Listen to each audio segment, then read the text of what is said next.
Fala galera, eu tô aqui com a minha conta aberta e nesse vídeo aqui eu queria compartilhar com vocês exatamente o que eu fiz, que estratégia que eu segui para conseguir uma rentabilidade de 14,76%, praticamente o que a Selic rende hoje em 8 meses, né? Então em menos tempo e principalmente em dólar. Não estamos falando aqui de real, estou falando de investimentos na Bolsa Americana. Então eu queria mostrar para vocês que ativos foram esses que eu apliquei e por que eu apliquei neles. E eu queria deixar muito claro que isso aqui não é uma indicação de investimentos, de jeito nenhum, eu só quero compartilhar a lógica que eu segui e te inspirar de alguma forma a como você poderia pensar ou começar a pensar para estruturar uma carteira de investimentos também, principalmente em ações. Mas pô, se você curtir esse conteúdo, não deixa de deixar um gostei nesse vídeo, considera também se inscrever no canal, você me ajuda a atingir mais pessoas e já deixa aqui nos comentários que outros tipos de vídeo você gostaria que eu fizesse, que eu vou ficar muito feliz em fazer. Mas vamos lá, direto aqui ao ponto. Por que eu investi lá fora? Bom, obviamente eu queria diversificar meu patrimônio. Queria proteger parte do meu patrimônio em outra moeda, no caso aqui, o dólar. Por que eu investi pela XP? Não é a corretora mais eficiente, é o melhor custo-benefício para você investir. A XP não vai te oferecer as melhores taxas, principalmente para fazer esse câmbio e para as próprias ordens, mas eu, por comodidade mesmo, quis fazer pela XP.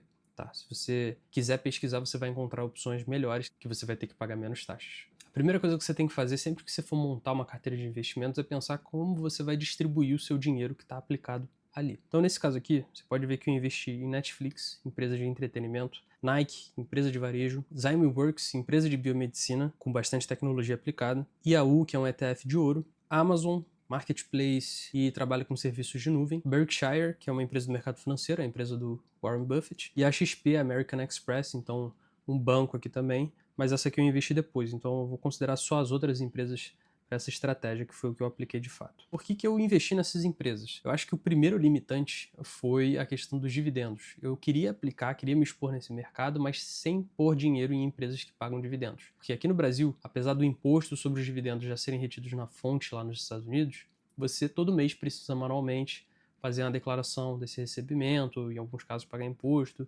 através do Carnê-Leão. E eu não queria nenhuma dor de cabeça dessas. Então eu pesquisei em empresas dos segmentos que eu tinha interesse em aplicar que não pagassem dividendos. Eu acho que teve uma ou outra que eu até acabei errando, ou ela começou a pagar dividendos, não me lembro agora qual, mas enfim, essa foi a lógica. Eu não queria empresas que pagassem dividendos. O segundo problema que eu enfrentei foi o fato de não conseguir distribuir igualmente o meu dinheiro, o meu capital entre essas empresas. No início eu queria deixar tudo bonitinho, como se fosse $1.000 em cada uma delas. Só que o problema é que como eu não comprei nada de forma fracionada, você pode ver que as unidades elas são redondas, 1 unidade, 10 unidades, 17 unidades. Cada empresa tem as suas ações e cada ação tem o seu próprio preço. Então, alguns ativos acabaram ficando com menos dinheiro aplicado do que outros, como é o caso aqui de Berkshire. Eu só consegui comprar uma unidade, apliquei na prática $465. Aí, para compensar, eu tive que aplicar em outras empresas que tinham um preço mais baixo, como a Zymeworks, né?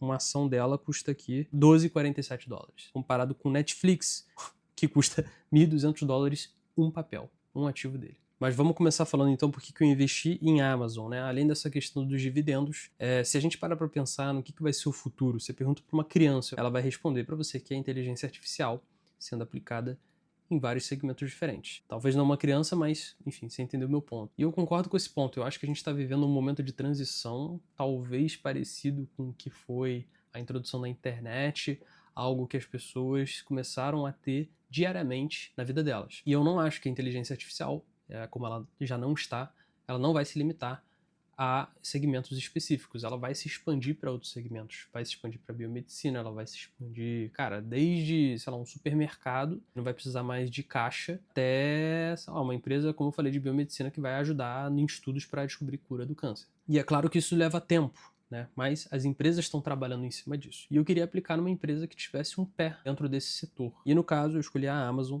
porque ela tem o maior marketplace do mundo, e ela trabalha com serviços de nuvem, né, a AWS. Já trabalhei numa empresa que contratava esses serviços e, cara, cada vez mais empresas estão contratando. Então ela é uma empresa que também está focando em inovar. Não é uma empresa tradicional de inteligência artificial, não é um ChatGPT da vida ou um Google que você vai usar como um buscador, mas ela está usando a inteligência artificial com outros intuitos. E além disso, né, o Jeff Bezos, que é o dono dessa empresa, ele não é tão polêmico quanto outras pessoas. Por exemplo, o Elon Musk, se aplica em alguma empresa dele, Tesla, por exemplo, Cara, o cara comenta qualquer coisa, se envolve com qualquer coisa, o ativo oscila demais. Eu não queria colocar meu dinheiro num ativo desse. E eu tô tendo uma rentabilidade agora de 5, quase 6%, sendo que eu reapliquei ela há pouco tempo atrás. Não foi uma decisão muito boa, eu não acho que eu escolhi um momento muito bom, mas é importante mencionar que eu cheguei aqui já a ter 30% de rentabilidade só com a Amazon. A segunda empresa que eu investi foi essa Zymeworks, cara. E ela é uma empresa não muito conhecida. É uma empresa que busca cura e tratamento para doenças como câncer, por exemplo. Tá na linha de frente ali do desenvolvimento.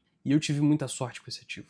Porque acho que foi 30 dias depois que eu apliquei, eles conseguiram avançar em algum estudo, algum tratamento para câncer. Chegou numa qualificação acima, um step acima, e, velho, a ação disparou. Ela foi de 12, eu não lembro se estava 12 na época, mas enfim, ela bateu em 17. Aqui, olhando o gráfico, ela bateu lá para novembro, ó, em 17 e pouco. Cara, eu tava tendo uma valorização aí de mais de 20% em muito, muito pouco tempo. E aí, pela recomendação de um amigo, ele sugeriu que eu vendesse. Eu achei bem interessante. Eu não tava cogitando vender na época, eu tava querendo segurar, mas ainda bem que eu vendi. E na verdade, eu não vendi tudo. O que eu pensei em fazer? Eu vendi exatamente o que eu tinha aplicado. Digamos que se tivessem sido $1.000, né? Foi um pouco menos ou um pouco mais que isso. $1.000. Eu tirei esses $1.000, eu tinha ainda uma quantia a mais ali que eu tinha ganhado com essa rentabilidade. E eu deixei ali. Eu tô deixando ali, tô deixando esse dinheiro que agora tá em $135, aplicado como uma semente, né? Então, seguindo um pouco da lógica daquele autor do livro Pai Rico, Pai Pobre, que gosta de investir num ativo e assim que ele já retorna o que você investiu, ele tira e deixa o resto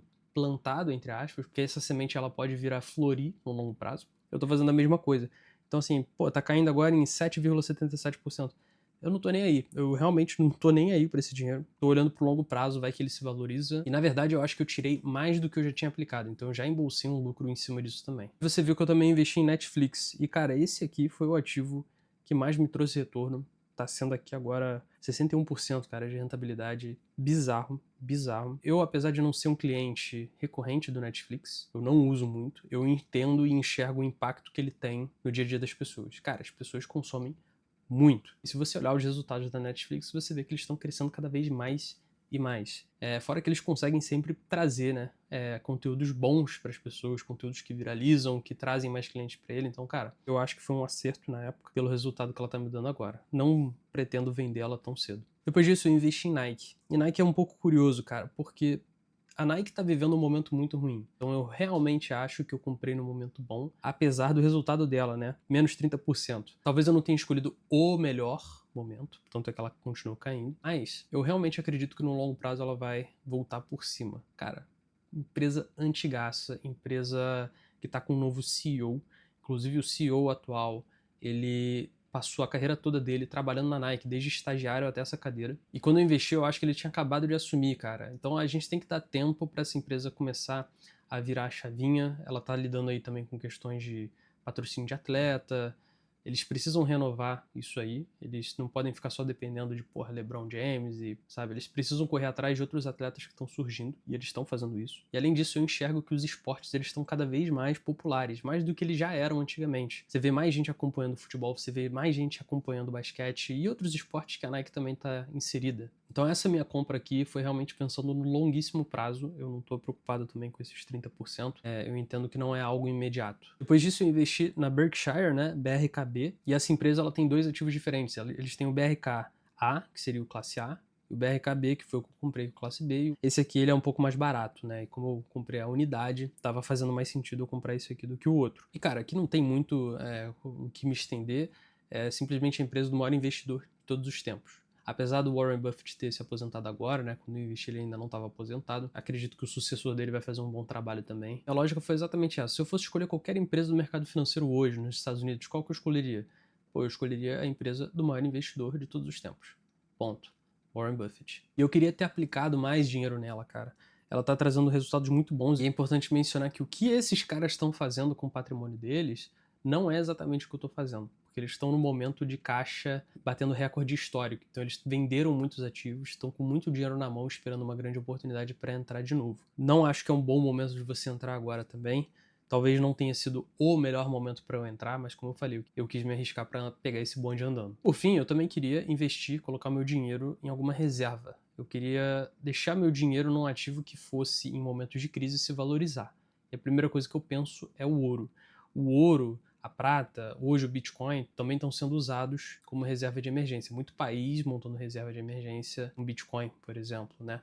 Mas eu não queria me envolver com cripto, queria me envolver com ouro, e tem vários jeitos de você aplicar em ouro. Você pode comprar o ouro em si, estocar em casa, guardar num cofre, por exemplo. Ou você pode investir em empresas atreladas ao setor. Você pode investir em mineradoras, você pode investir, como eu fiz, em ETFs que estão atrelados ao preço da barra. Você não precisa fisicamente ter a barra, né? Hoje em dia a gente tem fundos que vão acompanhar isso. E esse é o caso do IAU. E, cara, tá trazendo resultados muito bons, né? A gente tem muitas tensões acontecendo, principalmente agora. Desde o momento que eu investi até hoje, a gente tá tendo... E eu não acho que vai melhorar no curto prazo, né? Então, em resumo, a gente teve Israel-Hamas, a gente teve Rússia e Ucrânia, Estados Unidos e China, algumas trocas de farpa muito grande. Provavelmente vai ter China e Taiwan no futuro próximo. A gente está tendo agora Israel e Irã, agora Estados Unidos e Irã também. Enfim, crise para todo lado, as pessoas falando em terceira guerra mundial. Eu não acho que vai ter uma terceira guerra mundial, pelo menos com os acontecimentos de agora. Porém, momentos de crise existem, as moedas tendem a se desvalorizar e o ouro se valoriza. E ele está compondo aqui um bom resultado na minha carteira. Eu não pretendo vender também. Se eu fosse parar para pensar, eu só pensaria em comprar mais e mais ouro, porque isso aqui é realmente um ativo bom de você ter na sua carteira. E você pode reparar também que eu estou com $800 aqui em caixa. Por quê? Porque eu ainda pretendo investir mais em momentos oportunos. Eu não sei se em mais empresas, porque não é muito inteligente você diversificar demais o seu patrimônio. Pode complicar um pouco quando você estiver acompanhando esses ativos. Então eu prefiro diluir razoavelmente bem esse risco, mas ainda em empresas que eu consiga ter a capacidade de acompanhar, né, de estudar, de ver os indicadores, de acompanhar os resultados. Não adianta você investir em 50 empresas diferentes que você não vai conseguir acompanhar efetivamente nada. E uma coisa que eu realmente queria ter feito melhor seria ter estudado melhor os indicadores das empresas. Tem muita empresa que agora tá, não sei agora, né, mas na época tava com preço muito inflacionado, principalmente essas big techs. Se a gente olhar para Nvidia, se a gente olhar para Facebook, Apple, cara, preços muito acima do que elas realmente valem. E normalmente isso é o oposto de um momento bom para você comprar. Mas até o momento as coisas têm ido ok. E se a gente for olhar aqui esse dip, né, esse momento aqui em abril, 7 de abril, cara, esse momento foi muito difícil, porque o pessoal todo tava falando da recessão, né, do mercado americano, que não sei o que a bolsa ia despencar. Foi um momento de crise, onde você vê, eu tava 10% de retorno, 13%, e eu caí aqui para menos 1%. Voltei pro prejuízo. Cara, foi foda. Na verdade, eu nem pensei em vender, eu lembro de eu não querer ficar olhando, basicamente, né? Mas eu sabia que isso aqui é uma das possíveis consequências de eu estar me expondo a risco. Então minha postura nesse momento foi de interpretar que, cara, eu acho muito difícil as pessoas anteciparem que uma recessão vai acontecer. Por exemplo, ah não, agora vai ter a recessão. Não é assim que acontece. A minha postura foi de segurar o que eu tinha, segurar minha posição, e felizmente deu tudo certo, tem dado certo. A gente ultrapassou o que a gente tinha antes. Agora é questão de fazer uma realocação, uma redistribuição talvez desses meus ativos, usar esse próprio caixa que eu tenho agora para encontrar outras oportunidades, principalmente agora que a gente está num momento de crise mundial, né? Boas oportunidades devem surgir. Eu tenho sim vontade de reduzir um pouco a minha posição em algumas empresas como a Amazon, né? Eu vou esperar ela talvez esticar um pouco mais para poder vender e poder alocar em outros ativos, né? Provavelmente comprar mais ouro, eu imagino no momento mais oportuno. Galera, mas era esse vídeo rápido que eu queria fazer, só compartilhando, sendo transparente aqui com o que eu fiz, o que deu certo, o que não deu. Eu acho que seria uma boa ideia se eu pudesse fazer uma série disso aqui. Sempre que eu fizesse uma transação, ou nacional ou internacional, compartilhar com vocês a minha ideia ou a tese que eu li, que eu aderi, para compartilhar realmente esse progresso com vocês e dar um pontapé de como é que vocês poderiam pensar para montar a carteira própria de vocês. Mas deixa aqui nos comentários se você acha isso uma boa ideia, e se você curtiu o conteúdo, não deixa de deixar um gostei aqui embaixo e se inscrever no canal para continuar recebendo esse tipo de conteúdo. Forte abraço e tamo junto!